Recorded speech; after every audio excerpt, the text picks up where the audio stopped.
Okay, shall we? Why not? Right, that is a good way to.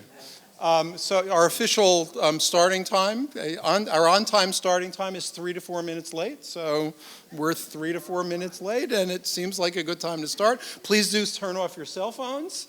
And I will begin the way I ordinarily do with these book talks, and that is not in the capacity of author, but as director of the library. The library, over the course of each academic year, sponsors generally about once a month a series of book talks, and it is my privilege both to be involved with authors, invite them to present, generally to have a chance to read what they've written, and to enjoy some of the best new writing and scholarship that pertains to what we might describe in the broad sense as Jewish writing. So this is part of that series. We will have another such talk next month and on into the end of the academic year. But of course, I could introduce myself, I guess, though that would be a little bit awkward. I am here not just to sponsor the event on behalf of the library, but also as the author of the book that you have come to hear something about. So thank you for coming. Now I'm speaking as author and not just as librarian. Thank you for coming. And I will try to make this as interesting as I possibly can over the course of the next 55 minutes or so. There will be an opportunity for you to ask questions. So I'll make a presentation first, and then we'll leave time at the end for some questions and give and take. I just want to actually begin on the technical level before doing my talk, as it were. On the technical level, I first want to say that copies of the book will not be for sale tonight. The reason for that is because this is an academic book in its publishing. Cambridge University Press and European University Presses have a particular business model that costs us a lot of money as a library, but make books in the first stage of their sales prohibitive for most people who might otherwise want to do the book. I'm happy to say, actually, I checked on Amazon before coming over here, and there has been an initial discount, but it's still more than most people will be willing to spend for a book. I'm happy to say that this will be issued in paperback, so as time goes on, as it comes out in paperback, it will be a lot cheaper than it is now. Whether you want to purchase it now or in the future or never purchase it at all, that of course is fine too. But if you do, let me invite you, when you have a copy, if you'd like it signed, to come back to the Jewish Theological Seminary. I'll be happy to sign it for you. It would be best if you came when we open up the new library. As you saw coming in, we've got the beginnings of the opening of this new campus, which we're very excited about. March 22nd, we've got a dedication, but the full and formal opening of the library will be waiting to the beginning of the fall semester, at which time we will be able to welcome you into the new rare book room, into our new exhibition space, and so forth. And if you come at that time with a book, I'll be happy to not only sign it, but show you some of our rare materials. So that would be fun for all of us. The other technical thing I want to say is I want to thank my friend and colleague Hector, who always takes primary responsibility for the organization of these events, not only this evening, but for all of our book talk events. It's been my privilege to work with Hector over the course of all of my years as librarian, it's a privilege when you can work with very special people. Plural, but special thanks are due to Hector. So I just want to say that publicly. The other thing I should say is, since we are in what was originally JTS's library's reading room, right? I mean, that is what this space was before the building of the 1983-84 library. You can see on the side over at the top of the stairs the bindings of books. If you actually get close to it, you can see certain subject matter is defined on the bindings of each book. It's kind of like the canon of what was studied at JTS back when this building was built. This is obviously no longer the library, but as we anticipate the opening of the new one, it's it's nice to think about this as a historical place leading forward. I reference that because my ability to write this book is very much due to my experience here at JTS, first as a PhD student in the field of Talmud and rabbinics with absolutely world-class advising, then in my privilege of being a professor here over the course of many years. All of that gave me the depth of expertise I needed for the first part of this book. And then I came as well to be director of the library, at which point I needed to understand the history of Jewish books and bookmaking, that is, manuscripts and print and so forth. And I gained there knowledge and access that I had not gained earlier on. My studies went further, and I am still a student as director of the library and learning about those materials.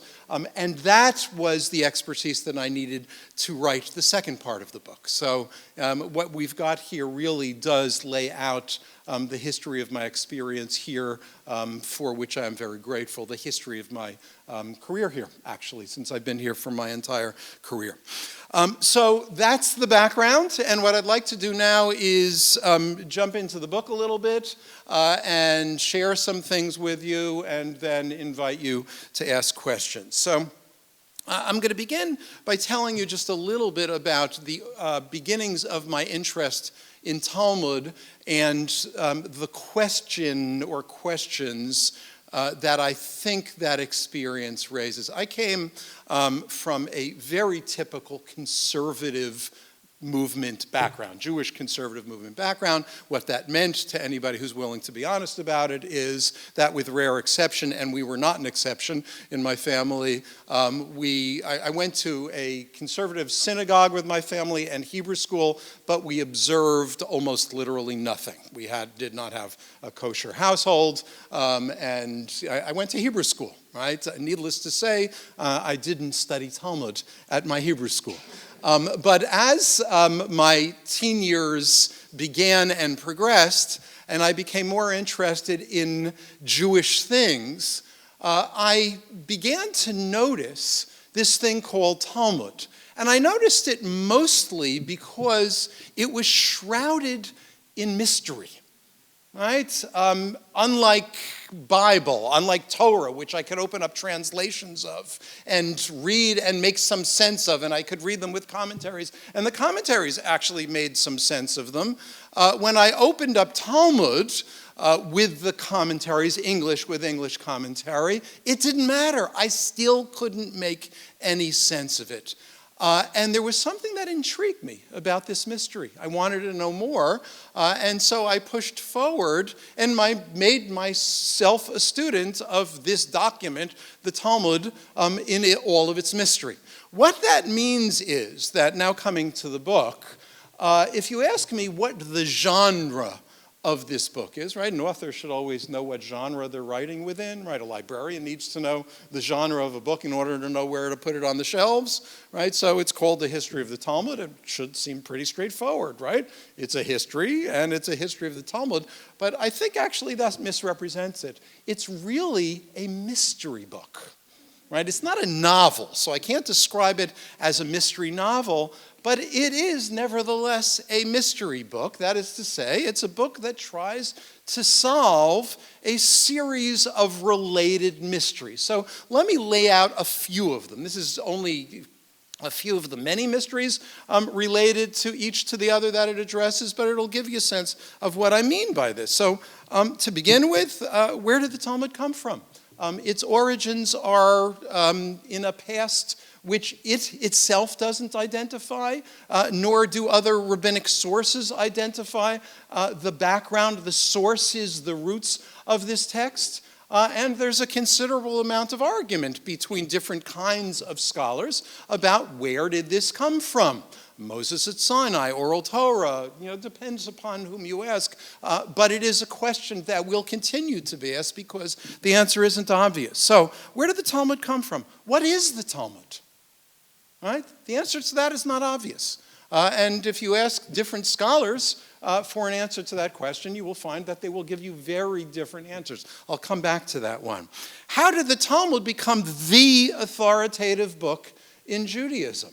This is a real mystery for two related reasons. First of all, if you go back to the origins of the rabbinic Judaism, the Judaism of the rabbis, of which the Talmud is a primary expression, if you go back to the early history, what historians have come to appreciate more and more in recent decades, in recent years, is the fact that at the very beginning, first of all, we have to look for the beginnings. Where did the rabbis begin? The probable answer, according to most historians today, would be after the destruction of the Jerusalem temple in the year 70 by the Romans. But the rabbis, who evidently began as a group, as a movement shortly thereafter, they had some kind of root before that, but those roots did not call themselves rabbis. This was a small group who no one would have noticed, right?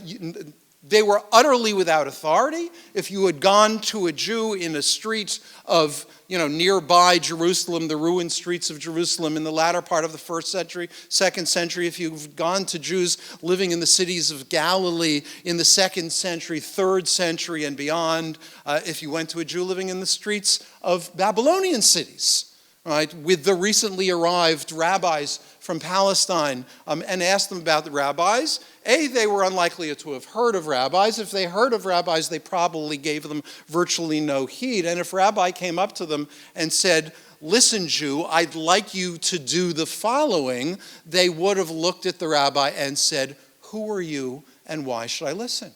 So how in the world did the document that these rabbis created and sponsored become the defining document for Judaism as we know it?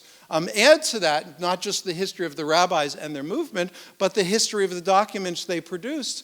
There are, as many of you know, two Talmuds. One, either Jerusalem Talmud or the Palestinian Talmud. I've used the term just the Talmud in my discussion so far, but the Talmud means the Babylonian Talmud. So how is it that the Babylonian Talmud, the Talmud of the diaspora, became the Talmud that defined the practice, what it means to live as a Jew for the many, many centuries that followed? So all of this is a mystery, and I try to answer these questions in the book. I'll come back to those as well. Then the question, and this is a very broad question because it depends upon the period that we're referring to, what's the source of the Talmud's mystery and power? And I think those things are related. I think the fact that the Talmud is so difficult to access, even in an age of access, is part of what contributes to its mystery. So how does that all work? What is the mystery of the Talmud? And how does it bring power to it? And how does that power translate into the community? I'm just curious. Any of you begun the new cycle of Daf Yomi that's begun recently? I see a couple of hands. I mean, it's actually interesting, the phenomenon of the Talmud, and its power even to affect large numbers of Jews today who would not in the past have devoted themselves to its study is really quite remarkable. And then the last question I would ask, and this is something that this book does in a way that no other book has done at all. I mean, at all is a slight exaggeration, but with the same both breadth and depth, and I'm proud of this part, is what continues to make the Talmud such a draw even into modernity and beyond, right? How is it that a text that you could reasonably describe as the product of a very obscure elite, produced for a very obscure elite, wound up being one of the most enduring and powerful classics in all of human history? how in the world does that work? Even into modernity, right, with people reading about it and studying it and so forth.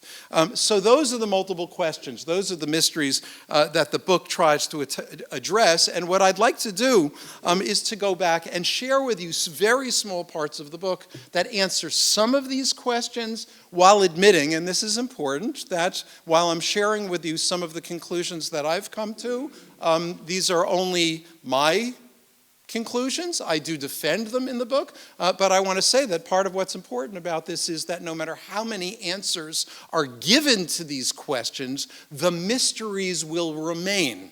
And each person who tries to solve these mysteries, tries to answer these questions, will critique someone who's come before them, all right? And this will go on, into future generations because, and I'll come back to this at the end, there is no clear answer to these questions. So let me start at the beginning, not where the Talmud comes from. I don't want to get into historical origins. I write about that, but that would take too long. But what is the Talmud? To take, a very good question, and one that's very, very hard to answer. So, as it might often be the case in trying to answer a question of this sort, what is the Talmud? What is anything? It's easiest to begin by saying what something is not. Right? Negation is often much easier than affirmation. I should just say, from the perspective of contemporary linguistic studies, critical linguistic theory, all meaning emerges not only from an assertion from what something is, but even at some more fundamental level from a recognition of what something is not. Definition means to say it's this and defined off from something else. So starting with what it is not may be actually very, very helpful. So, before seeking to understand what the Talmud is, it's crucial to say a word about what it is not. The first notion we must reject, it's easy to do this, right? The first notion we must reject is the old uncritical view that the Talmud is somehow a kind of transcript of deliberations that took place in the Babylonian rabbinic academies. Even without the technical problems with this description, I mean, how in the world would they have recorded it, right? So, I mean, it's literally impossible for it to have happened. The notion that our Talmud simply presents us with a record of live rabbinic discussions is indefensible, even though this was suggested over and over again. Oral deliberations are characterized by their spontaneous non-structure, by interruptions, fits and starts, even a degree of chaos. Listen to any Jewish or other discussion and you'll know how oral exchange works. Yet, as I showed earlier on with some study I led in the book, the Talmud is characterized by a careful, considered formulation. Its discussions develop logically. It's rabbinic logic, but it's logic.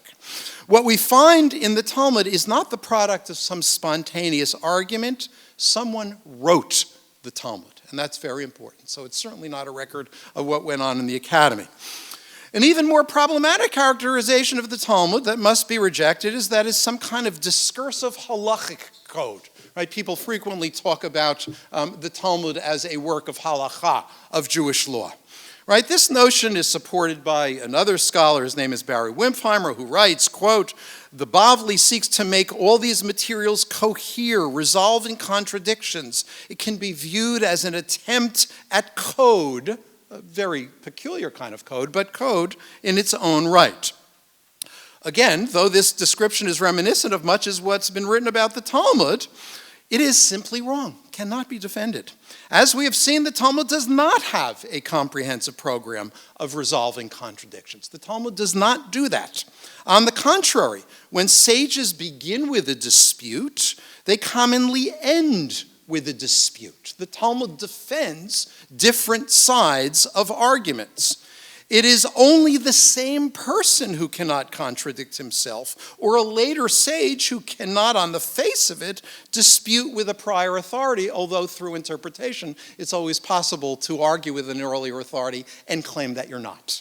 Right? So this and much more would contribute to a rejection of that idea.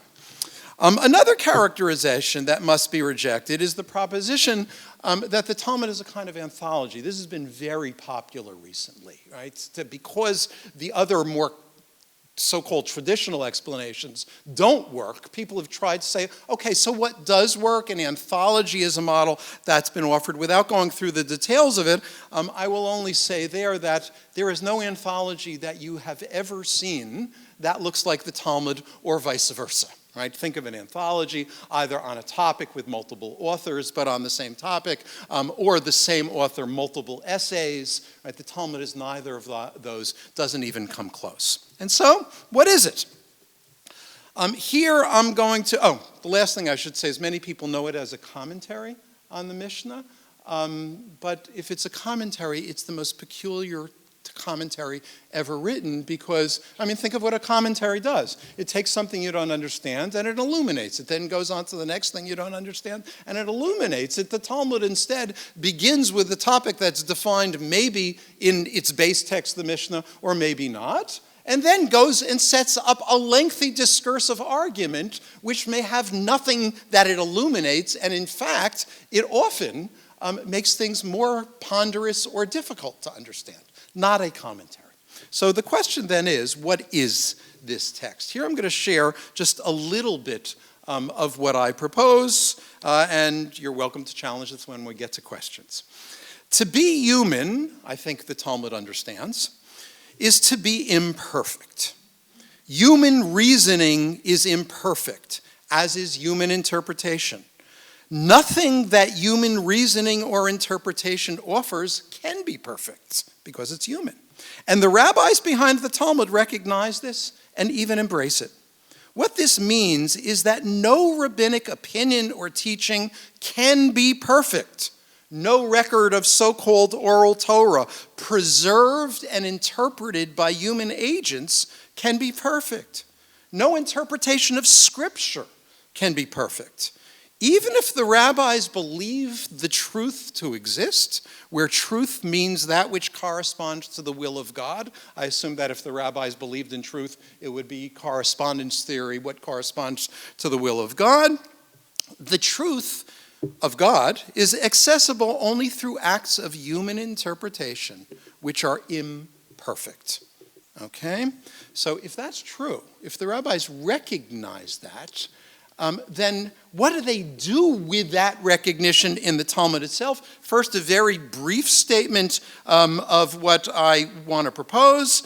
The Bavli, I suggest, is a theology of approach, not of arrival. A theology of approach, not of arrival. Of recognition of human limits, even when the divine calls. It's an exercise in theological modesty, one that declares that it is a mitzvah, an obligation, to do the best one can, even when one knows that the best, even the best, is never perfect.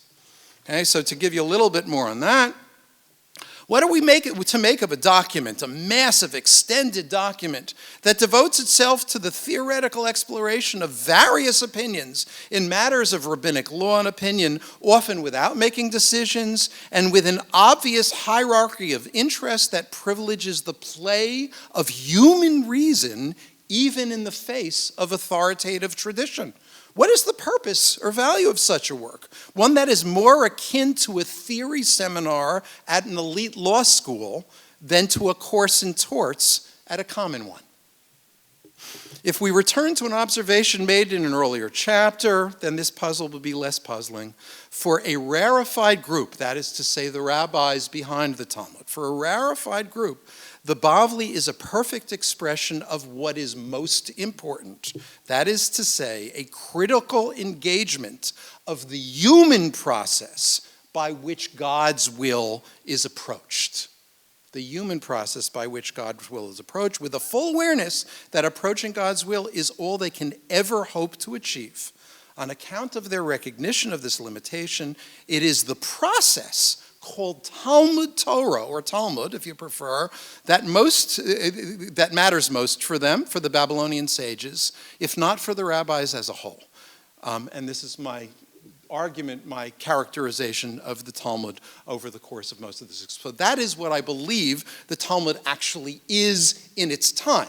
But like many works, well, I would actually say like any work that survives over the course of time, the truth is that what later generations make of what earlier generations did may be very, very distant from what the earlier generations intended. So what I just shared with you is a characterization only of the Talmud as an expression of the rabbinic community in Babylonia in late antiquity, in that specific time and place. Now, what is it that made this kind of work? Remember, right? Elite document, postgraduate theory seminar, right?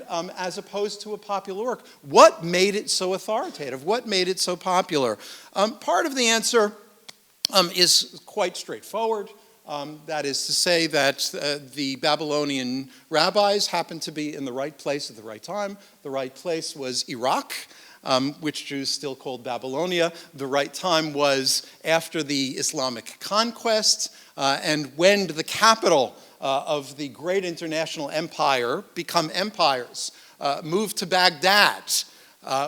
That is precisely where the rabbis found themselves. Nearby, the academies relocated to Baghdad. This was the international center, the international power of the vast Islamic empire. And because of time and place, and because of support by local authorities, there's no doubt that this contributed very significantly to the authority that the Talmud would have going forward.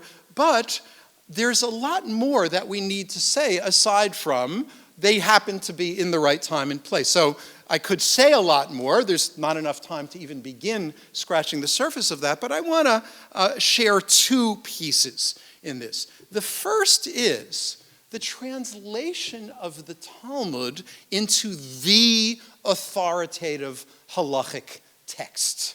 That is to say, what happened to the Babylonian academies is that the Babylonian sages, the authorities, the Gaonim, saw the Talmud as the source for decisions in Jewish practice.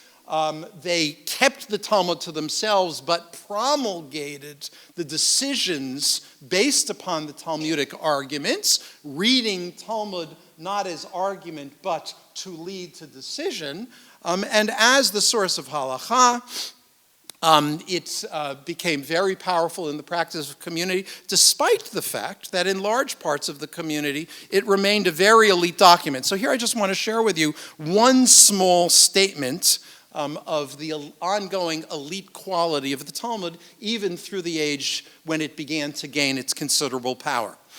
Advanced Talmud study remained a highly restricted elite activity in medieval Sfarad. Sfarad here meaning the Western Islamic Empire, right? So Iberian Peninsula, Spain, which was, of course, at the time Islamic. This would extend beyond as well, but it remained very true in Sfarad for many generations, where the number of advanced students in general was smaller than in the Franco-German orbit. Franco-German is another way of saying Ashkenaz. Early in the construction of Sephardic culture, as significant a luminary as Shmuel HaNagid, don't worry about specifics of biography, just listen to the point that's made, gave voice to the notion that the Talmud wasn't appropriate for other than the most educated few. Right? Rabbis in Sfarad argued it's not appropriate for normal people to study Talmud. Right? It should be restricted to the elite. And the fact that this was a lived reality is supported by the records of the Cairo Geniza and other such sources where we see the really restricted quality of Talmud study. The cultural contrast with respect to the place of the Talmud study in Sfarad and Ashkenaz persisted for centuries and allowed one Rabbi Joseph ibn Chabiba, early 15th century Spain, to comment, quote, "Today in the kingdoms of Ashkenaz and France, there are students who know as much halakha as the rabbi. They at times best him in a debate." Scandal, right?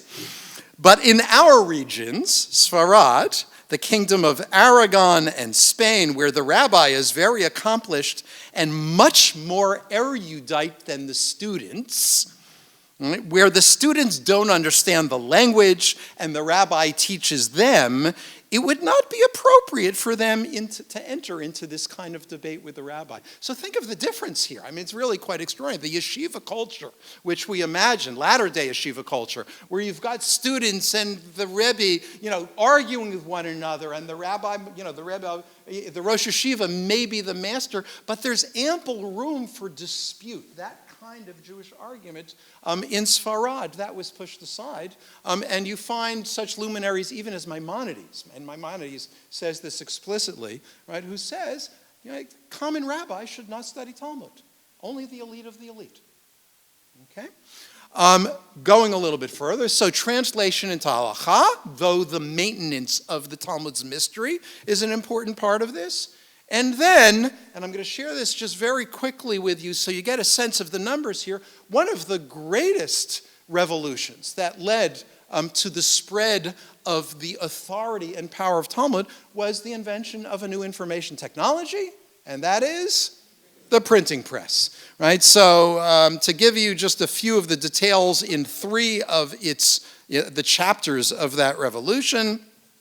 First complete printing of the Talmud was that of the press of Daniel Bomberg, printed in Venice in 1520 to 23. Venice at the time was an international center of printing and a major trading port, and thus newly printed books could find an audience far and wide in a relatively brief period of time.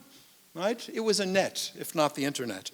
Historians estimate that 15,000 or more works were printed in Venice in the 16th century. This is an extraordinary number of works, with print runs averaging a 1,000 copies or more for what they anticipated would become bestsellers. In the same period, Jews flourished in Venice, with Jews in Ashkenazi, Sephardi, Italian, and Levantine origins living side by side in the Venice ghetto, and the Talmud had a chance to be purchased for far lower prices than in the past, the age of manuscript, by all of them, and therefore to influence all of them. Now, shortly after this, there began a regime of censorship, which is a very important part of the history of the time, when the church recognized how dangerous printing was. This was not just about Jewish printing, it was about all printing. The church began to screen texts, and even to go back over texts that had been printed or written earlier to make sure they weren't problematic. So even before censorship, you've got a second edition of the Bomberg Talmud between 1526 and 39. I mean, think about that. It's first published in 1520-23. It's so popular that they, within a few years, issue a second edition of the Talmud, and then a third and final edition between 1543 and 49. And it was only a final edition because then the censorship began, and the printers who had printed the Talmud were closed down. Right? So the printing had to move elsewhere, but at the same time, let me get this. This is for people who care about Poland, right? A lot of us care about Poland, right? This is extraordinary. Despite the curtailment of Hebrew printing in Italy and the outright prohibition on the printing of Talmuds, the printing press had by this time found its way to other territories, and printing of the Talmud continued elsewhere, particularly in Poland, where it was the most popular printed Hebrew book. There's a well-known scholar of the history of Polish Jewry, Brandeis Antoni Polonsky, good name, who estimates that between 48,000 and 80,000 copies of the complete Talmud, right? I mean, that's complete editions of the Talmud were printed in Poland during the 16th and 17th century.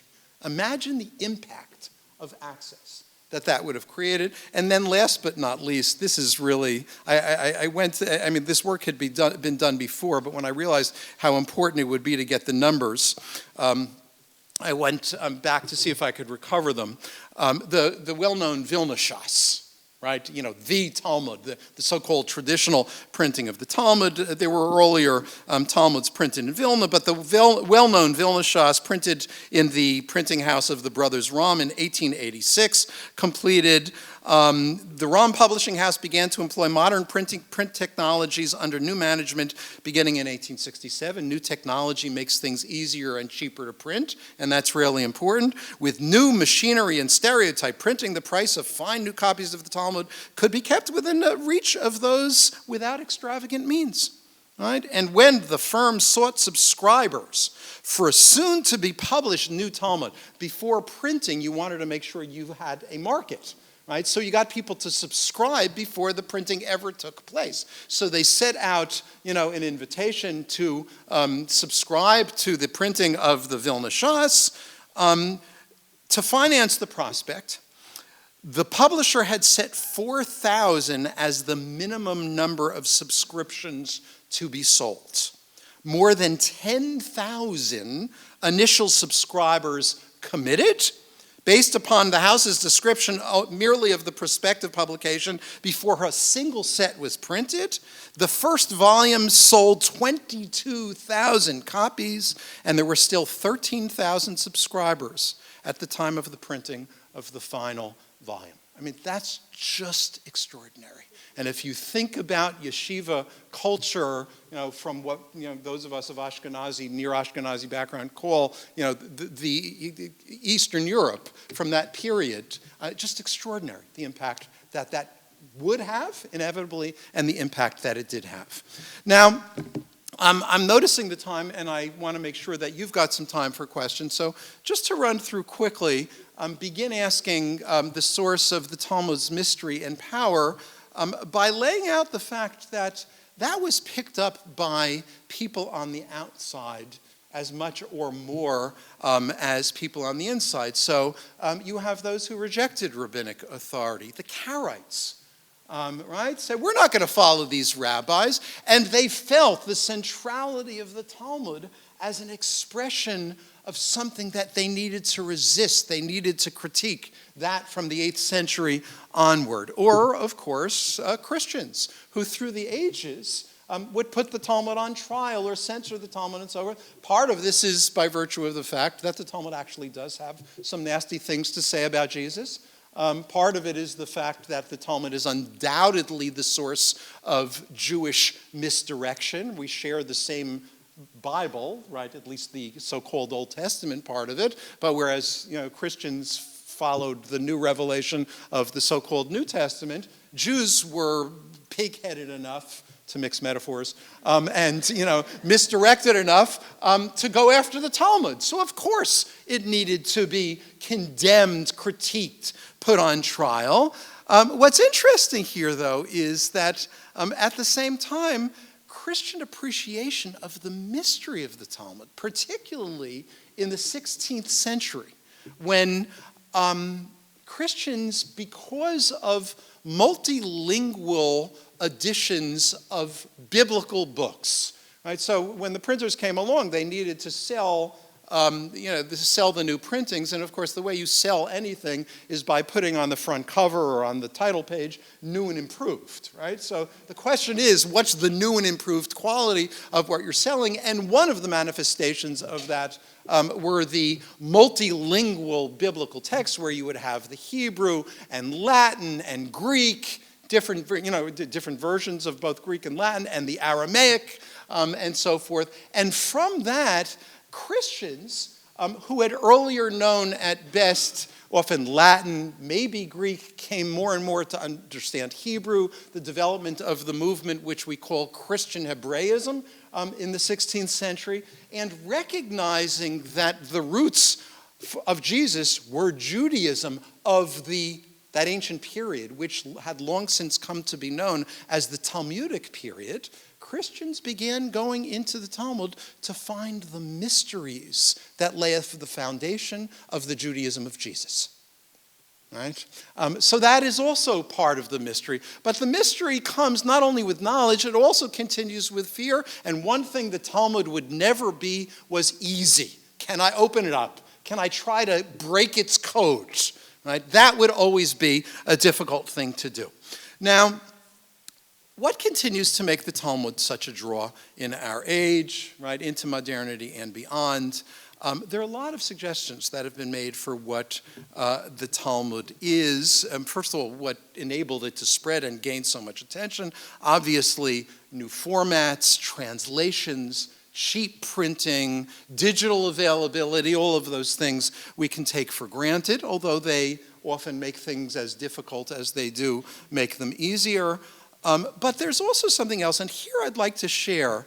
This is written not by me, but I quote this in the book. This comes from a woman who was a student here at JTS. She was a student of mine, and we've been in contact over the years, who started what she labels a queer yeshiva, but it's more than that as well. It's called Svara, S-V-A-R-A.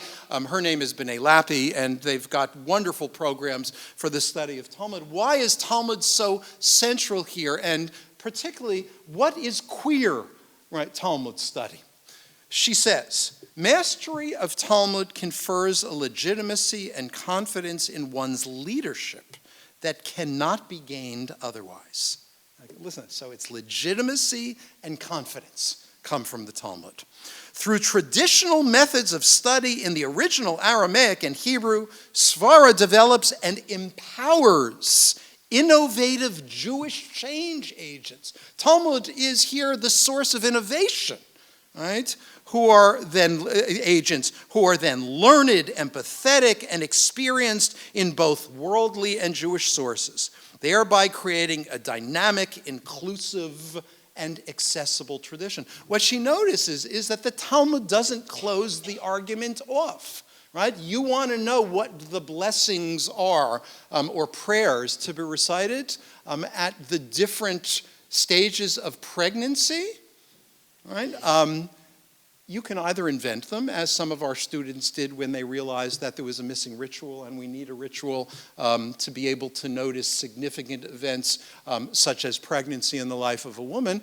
But you could also go back to the Talmud, and the Talmud includes prayers that it recommends to be recited at the end of the first trimester, at the end of the second trimester, and so forth. The Talmud is open in a way that the later tradition closed off, and yet even in its openness, the alternative opinions always remain authoritative. So just to go a little bit further in what she says here, to help our students gain the confidence and halachic expertise to enter into the communal Jewish conversation, you can go for alternatives and still be on the inside. That's what the Talmud empowers. It allows for reinterpretation of Judaism today using traditionally radical, traditionally radical, that is to say, rabbinic approaches. That's what she learned here. The Talmud is traditionally radical, right? It has both of those qualities.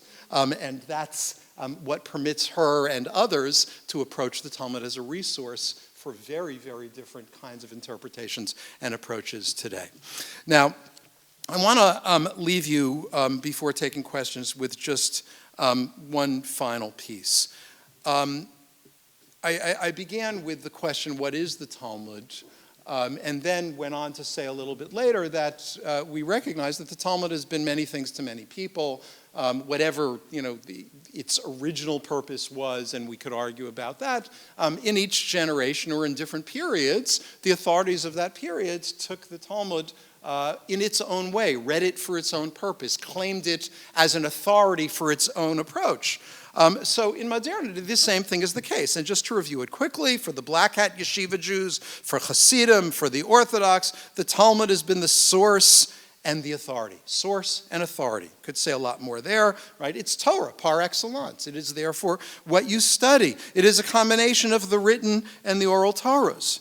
For Jews inclined to a more open modernity, for scholars schooled in methods and assumptions of the university, for example, the Talmud has been, as much as anything else, a historical document, or a religious system, or a theological document, right? Very, very different than a source of halachic decision-making and authority. For other Jews, with other religious or social agendas, the Talmud can be an empowering document, granting authority, or the source of potentially radical insight, what I read just a moment ago. Challenging authority. You can use the authoritative Talmud to challenge authority. That is one of its great strengths.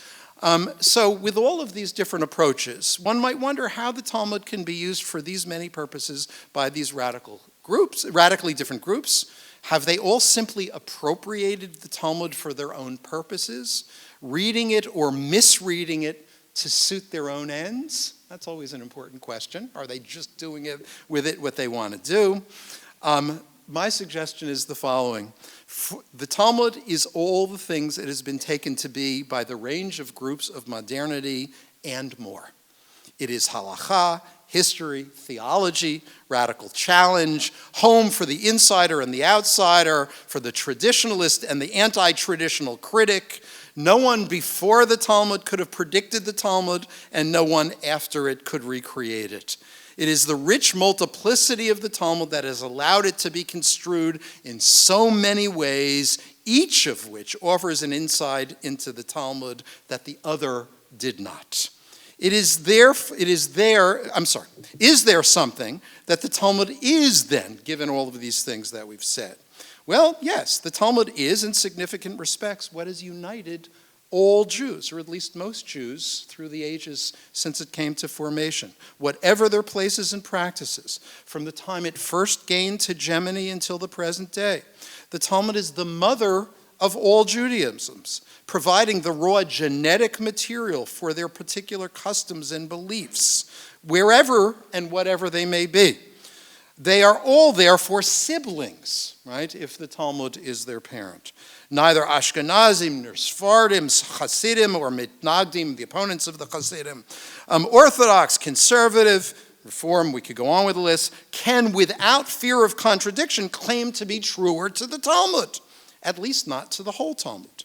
The Talmud therefore binds them together, whatever their differences. We have no way of knowing what else the scholars or yeshiva bachers or common students will find in the Talmud in the future. Just as our ancestors, distant and near, could not have imagined some of what we would discover. But given the Talmud's vastness and richness, we can be sure that it will continue to be studied and yield new insight. For the wisdom of intelligent, sensitive, critically minded sages is never merely old, never without some inspiration for later generations who, thanks to a document such as the Talmud, stand on the shoulders of giants. A lot more to say, but...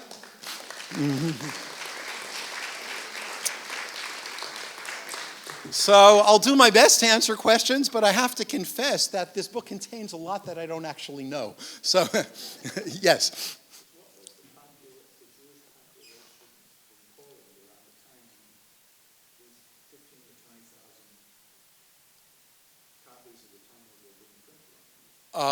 That's a good question. So we're talking about 17th and that was 17th century, I think, the reference. My recollection of Polanski's claim is somewhere in the lower single millions, which is actually quite considerable. But I could be wrong in that recollection, right? David?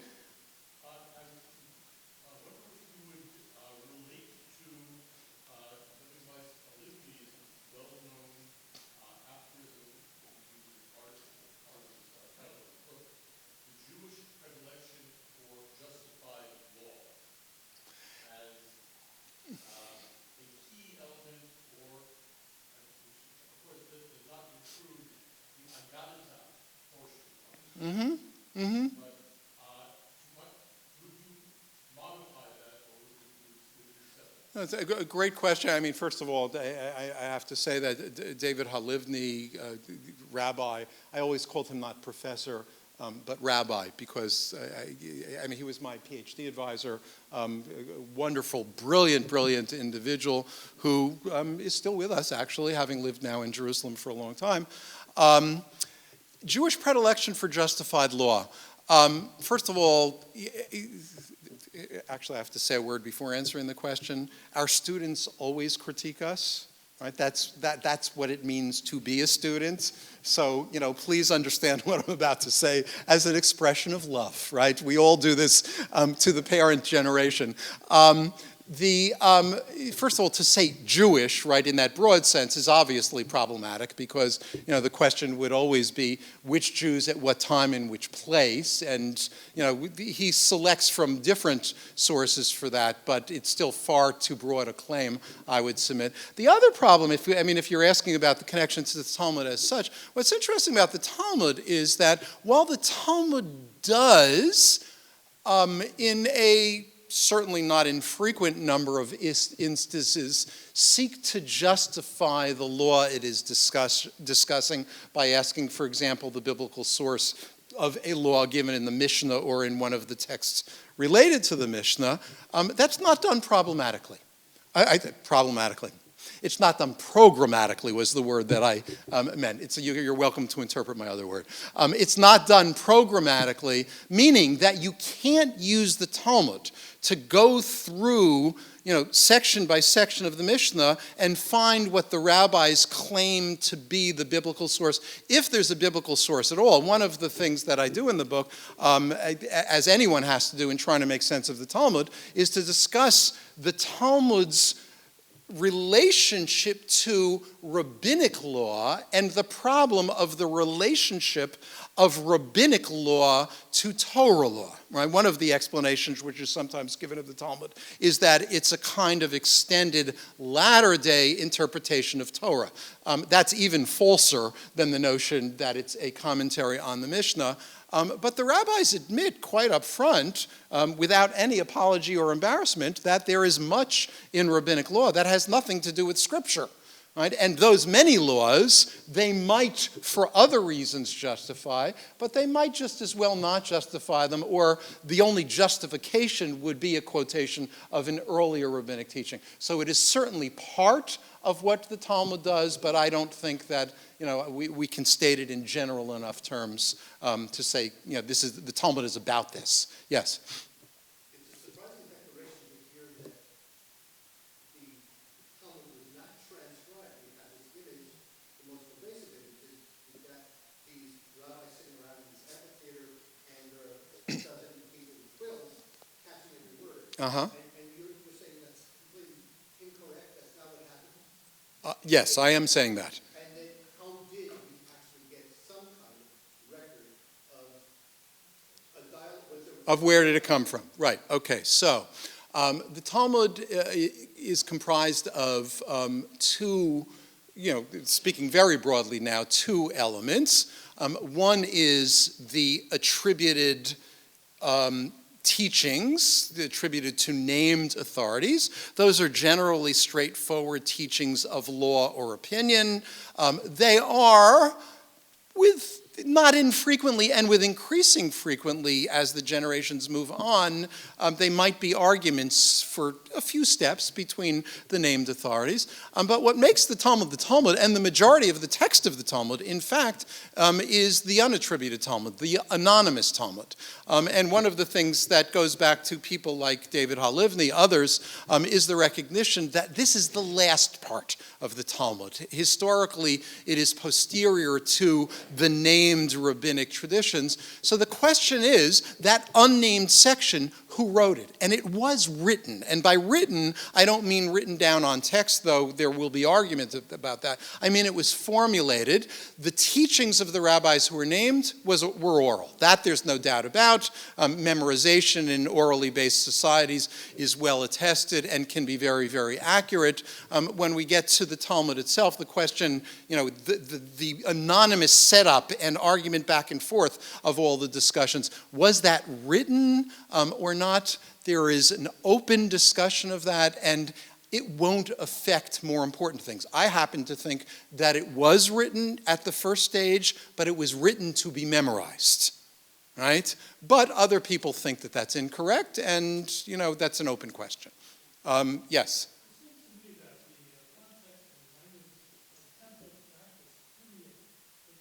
Yes.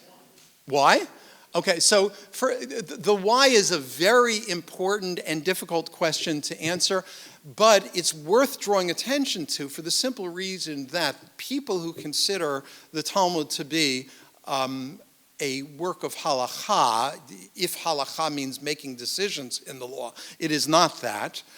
But they would be puzzled by precisely what you noted here, which is that there are lengthy discussions of the Mishnaic tractates that discuss the service in the temple and that discuss many other things that have no possibility of practice. I should add here, and this provides the opportunity, one of the explanations that's often offered of why the Talmud doesn't have tractates, commentary on the Mishnah for the agricultural laws is because the agricultural laws were observed only in the land of Israel, and the Talmud, meaning the Babylonian Talmud, was outside the land of Israel, so the laws were not practiced in Babylon. Why would they need to comment on? That is the most common explanation that one hears. It cannot be defended. Right? It cannot be defended for the very simple reason that there also was no temple in Babylonia. There wasn't even a temple in Jerusalem, but the Talmud devotes long discussions and full tractates to the laws of temple. So what's more likely, and what I didn't say before also about the importance, the power of the Talmud, I'll take one more question, but let this be kind of the final thought that I plant, is one of the reasons the Talmud was so powerful was precisely because it was a diaspora statement. Right? It wasn't restricted in its focus to the land of Israel. It was a work that examined the possibilities of Jewish practice wherever Jews may be. Right? That is to say, in the land of Israel, anywhere in the world they find themselves, and even in the future world where the temple will be rebuilt. Okay, one final question because I want to respect your time. Yes, ma'am.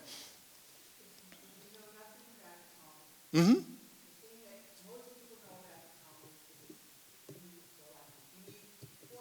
Mm-hmm. Thank you for asking that question because it allows for an important librarian illumination on my part.